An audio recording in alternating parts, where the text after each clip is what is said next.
Bonjour chers amis, aujourd'hui on va faire un petit cours sur le sujet qui nous préoccupe en ce moment, c'est-à-dire la commémoration du temple qui a été détruit il y a à peu près 1950 ans, à peu près, je vais faire le calcul exactement, presque 2000 ans, et qu'il y a une histoire de Napoléon. Une fois, il est passé dans une rue à Paris, et il aimait se promener comme ça, incognito. Il était avec un gardien à lui, mais bon, il passait incognito. Et il est passé dans une rue, il y avait une synagogue, et puis il a écouté, et il a entendu des gens qui pleuraient, qui faisaient des drôles de cris, etc. Alors il a dit, va voir qu'est-ce que c'est.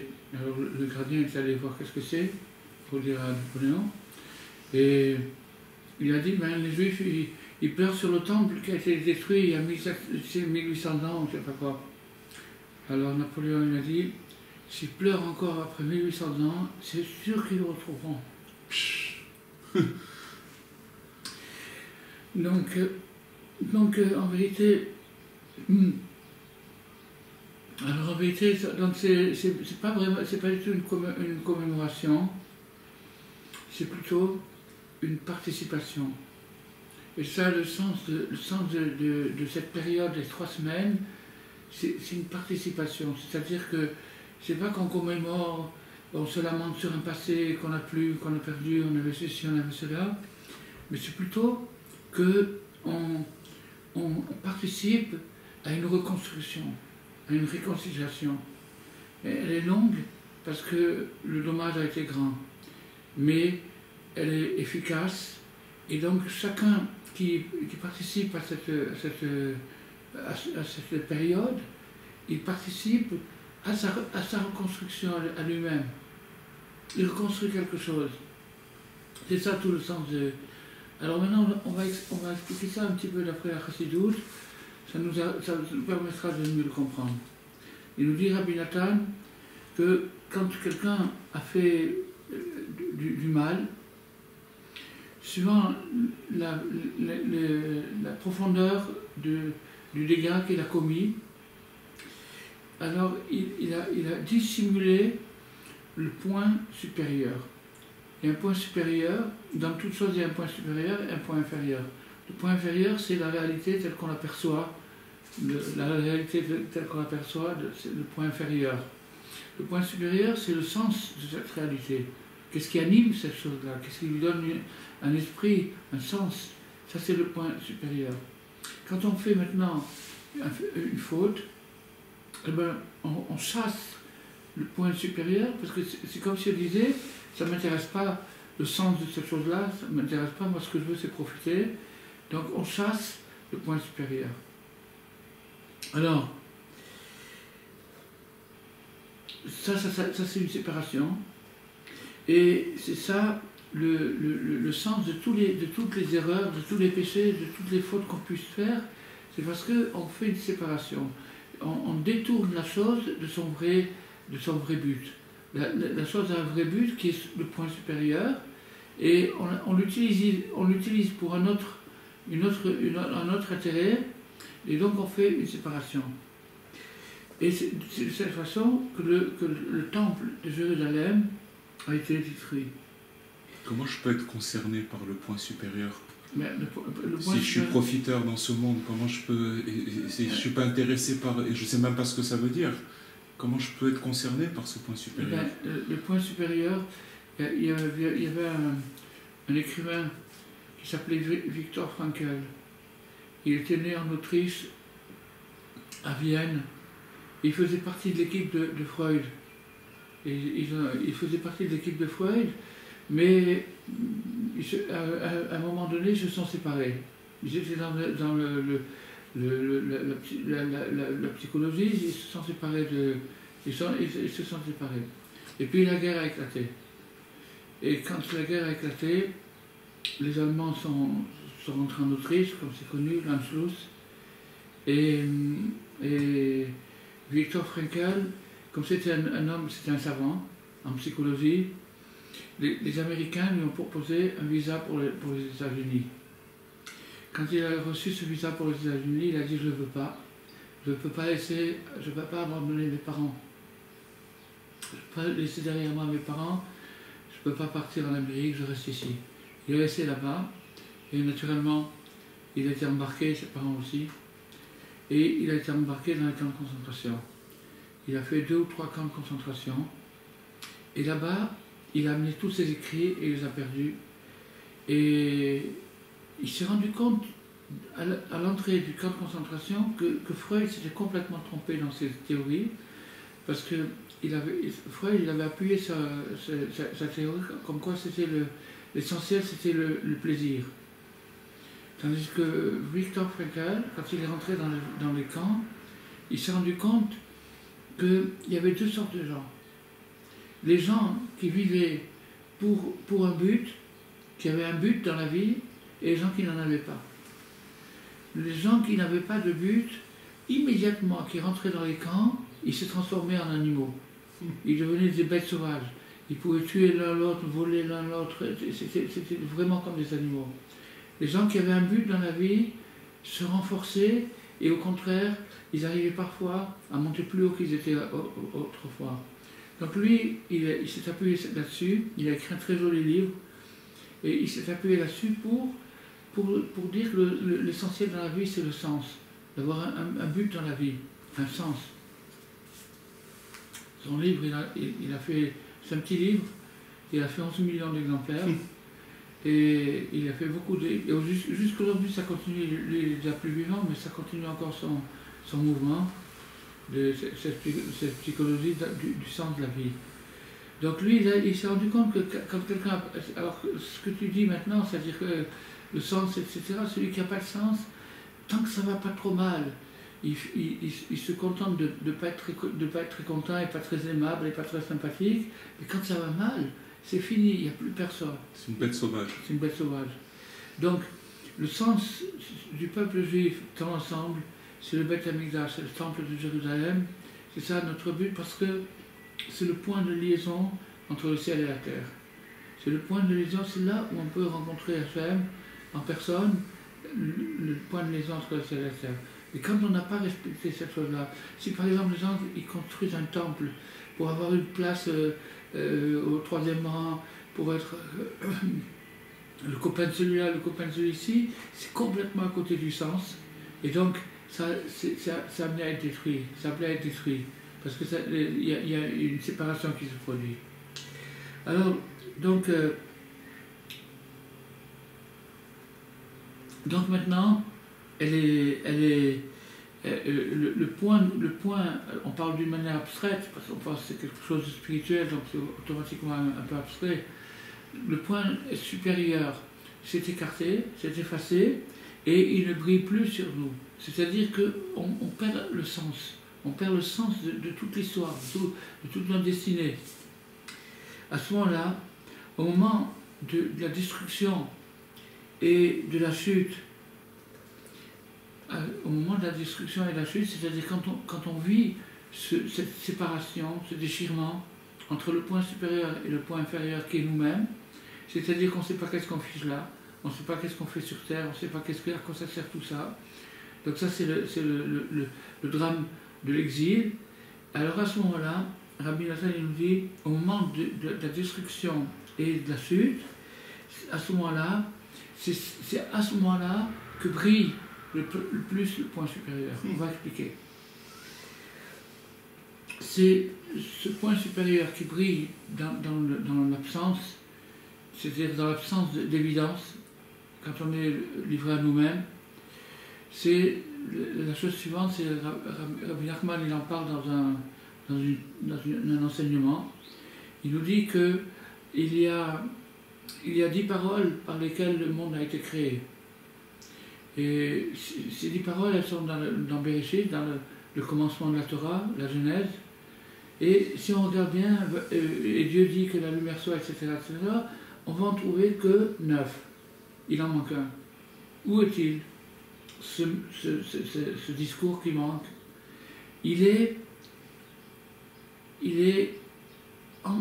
dans le premier verset de la Torah, le premier mot, Bereshit bara Elohim et hashamayim v'haaretz, au commencement, Dieu a créé le ciel et la terre. C'est aussi une parole, mais c'est une parole muette. C'est une parole qui n'a pas été dite. Mais elle existe, mais elle existe d'une manière muette.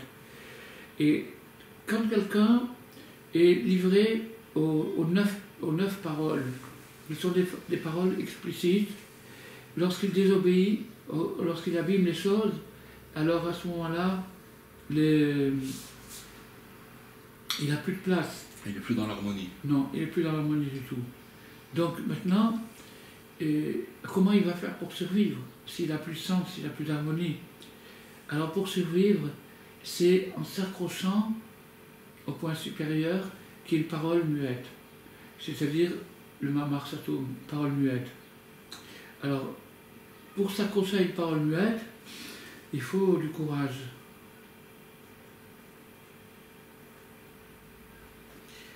Parce que cette parole-là, elle est extrêmement dissimulée.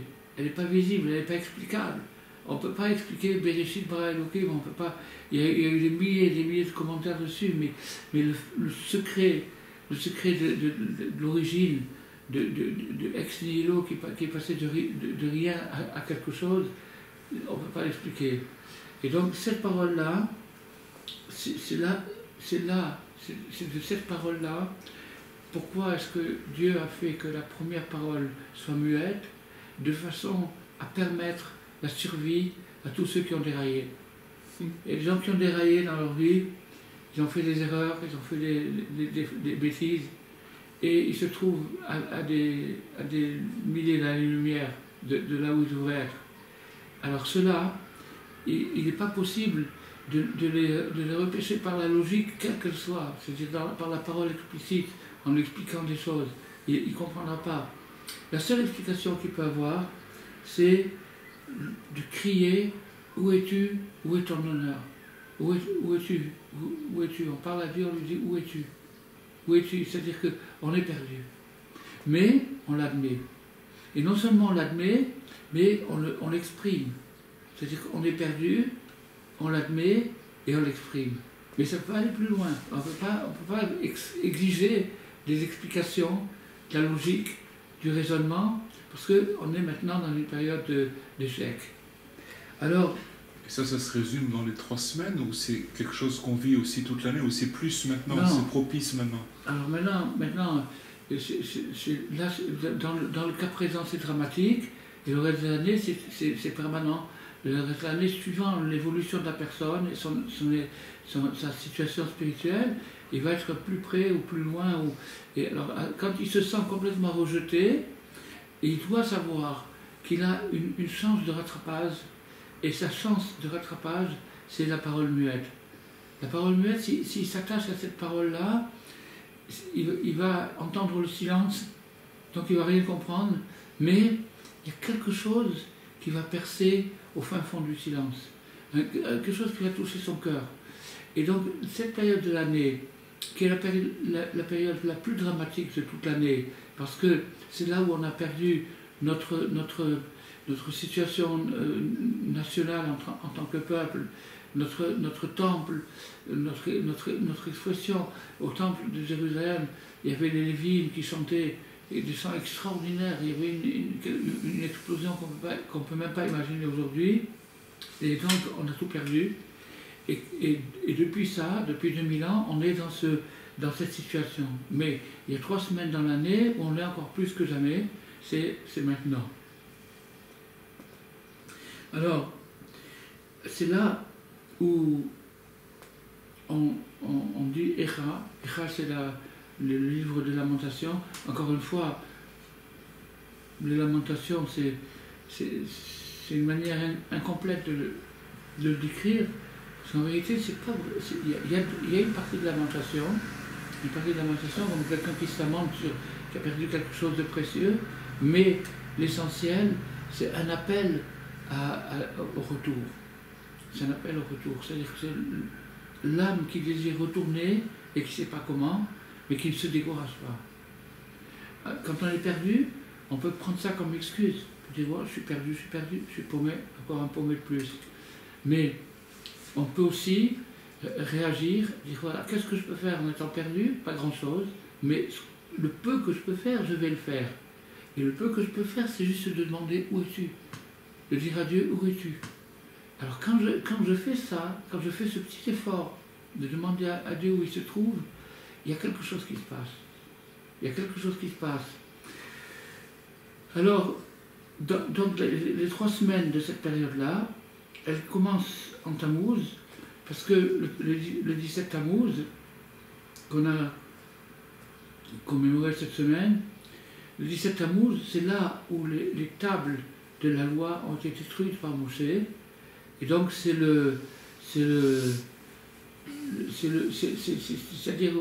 tant qu'il y a la loi, on peut se discuter, même se disputer, et dire c'est comme ceci, c'est comme cela, mais quand elle est cassée. Mais quand elle est cassée, on se trouve avec rien. Les 10 commandements sont envolés, on se retrouve avec rien. Et dans ce moment-là, il faut savoir qu'il y a un rattrapage, et c'est ça que Moshe Rabbeinu est venu nous enseigner. Alors, donc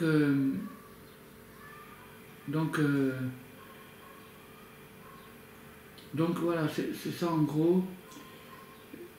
C'est ça en gros le sens de cette période. C'est qu'il faut savoir que quand quelqu'un a détruit ce qu'il y avait autour de lui, par sa faute ou pas par sa faute, et c'est le cas présent, il lui reste une chance. Une chance, c'est de s'accrocher à quelque chose d'encore plus haut que ce qu'il avait avant. Et cette chose qui est encore plus haut, bien entendu, il ne peut pas l'avoir, il ne peut pas avoir un accès direct par l'essence de l'avoir, de la comprendre. Ce qui est explicite, c'est-à-dire marqué, ça a déjà été cassé, puisque maintenant c'est les paroles de la création d'Hachem, il ne s'est pas comporté harmonieusement avec ces paroles. Donc maintenant, ce qui lui reste, c'est cette parole muette, hermétique. C'est la parole qui alimente. D'abord, premièrement, c'est l'origine de toutes les autres paroles. Parce que au commencement, Dieu créa le ciel et la terre, il y a tout dedans, dans cette parole, mais il n'y a pas marqué au commencement, Dieu dit que le ciel et la terre existent. Et la Torah nous enseigne simplement ce qui s'est passé, sans nous parler d'une parole. Il a fait, mais il n'a pas dit. Mais ça, c'est l'origine de tout le reste, parce que tout le reste est inclus dans le ciel et la terre. Donc, c'est l'origine du reste. Et quand quelqu'un a dérapé ou a déraillé du droit chemin, qu'il n'est plus du tout en harmonie avec les choses logiques, les choses qui peuvent s'expliquer, il se trouve automatiquement dans le vide. Et quand il est dans le vide, il faut qu'il fasse un appel. Mais cet appel, il doit être fait avec beaucoup d'humilité. Et donc le sens de ces 3 semaines, c'est d'essayer de retrouver, de faire un voyage intérieur pour essayer de retrouver la connexion avec entre le haut et le bas. Entre le haut et le bas. Alors c'est intéressant parce qu'il y a un bouquin qui a été écrit qui s'appelle Le Voyage. Oui. Et ce voyage-là, celle qui a écrit le livre, elle explique que c'est un voyage en soi-même et qu'il faut faire. Bon, elle explique comment le faire et tout, jusqu'à ce qu'on arrive à un espèce de trou noir. Et là, c'est effrayant. Et quand on arrive là-bas, si on tient le coup, on a tout répondu. Alors, c'est un petit peu ce qui se passe dans notre période de l'année. Parce que si on regarde, il y a un accroissement de jour en jour de la sensation du manque. Le manque du temple de Jérusalem, il manque de plus en plus, jusqu'à Tisha B'Av, où c'est le paroxysme du manque. Et à ce moment-là, on crie où es-tu, Echa, où es-tu, Hachem, etc. Et à ce moment-là, les Chachamim nous disent que Mashiach, il va naître à Tisha B'Av. Il va naître l'après-midi de Tisha B'Av. C'est-à-dire quand on est arrivé au fin fond du gouffre de la chose et qu'on a tenu le coup, qu'on ne s'est pas découragé, on arrive à la grande découverte, à la réconciliation. Voilà en gros le sens de Tisha B'Av, c'est des retrouvailles, c'est essayer de retrouver Hachem, mais avec beaucoup d'humilité. Avec beaucoup d'humilité en se disant, bon, si j'ai déraillé ou dérapé, c'est de ma faute, donc je vais essayer de ne pas trop relever le nez, mais je vais chercher, je ne vais pas me décourager. Alors quand on arrive à ne pas se décourager, tout en sachant qu'on s'est égaré et qu'on cherche, alors à ce moment-là, on est connecté au maximum. On est connecté au point maximum. Donc c'est pour ça que Rabbi Nachman, quand il a quitté ce monde, il a manqué à tout le monde a pleuré, tout ça. Mais la personne qui était le plus endeuillée, à qui Rabbi Nachman manquait le plus, c'était son disciple, Rabbi Nathan. Rabbi Nathan a dit qu'il avait de consolation, depuis que Rabbi Nachman est mort jusqu'à sa fin à lui, il n'avait de consolation que à Chassot, au moment de la prière de minuit, et à Tisha B'Av. C'est là où il ressentait, parce que c'est là où il s'identifiait le plus à l'ensemble du peuple juif qui est dans la souffrance et dans le manque, mais qui ne se décourage pas. C'est ça la grande leçon. La grande leçon de Rabbi Nachman, c'est que Rabbi Nachman n'essaye pas de nous vendre de la poudre miracle, de dire voilà, c'est pas grave, c'est très bien, il faut être optimiste et tout, du coaching. Ouais. Il n'essaye pas de nous vendre ça. Mais non plus, il veut qu'on soit conscient dans l'état où on se trouve, mais tout en sachant que plus on est tombé bas, plus notre chance de se connecter en haut est grande. C'est ça le grand secret. Plus on est tombé bas, plus on a eu des catastrophes dans sa vie, et plus notre chance de se connecter en haut est grande. Pourquoi? Parce que toutes les connexions intermédiaires ne servent à rien. C'est seulement le point le plus haut. Donc on voit aujourd'hui, quand on va se promener au Kotel, on voit, c'est quelque chose de magnifique, d'extraordinaire. C'est des retrouvailles, après 2000 ans de départ, c'est émouvant. Et on voit qu'il est resté juste ce mur, le mur des lamentations, Ouais. c'est-à-dire c'est... Il y avait le général de Titus en personne. Il n'était pas général, il était empereur. Il a demandé à un général de détruire les 4 murs du temple. Il a dit, détruis-moi ces 4 murs. Il y avait 4 murs qui encerclaient le temple, détruis-moi ces 4 murs. Alors le général a fait son travail, il a détruit 1, 2, 3, mais le 4e il n'a pas pu le détruire. Alors il a fait 1, 2, 3, rien à faire. Les 3 murs ont été détruits, mais le 4e il était intouchable, indestructible. Alors il a dit à Titus, écoutez, j'essaie de le détruire, j'ai pas réussi, mais au contraire, ça permettra de montrer au monde que les Juifs, ils avaient un temple et maintenant ils n'ont plus. Tandis que s'il est détruit, au bout de 50 ans, ça sera oublié. Alors Titus, il a dit, c'est très rigolo ce que tu me dis, mais je vais quand même te tuer. Il l'a tué, mais le mur est resté. Et ce mur, c'est le mur de lamentation. C'est le mur d'espoir. C'est le mur d'espoir, c'est qu'il y a quelque chose qui ne sera jamais détruit. La Shekhinah, la présence de Dieu, n'a pas quitté cet endroit depuis tous les exils. Et donc elle se trouve présente là-bas, on peut la rencontrer. Et voilà.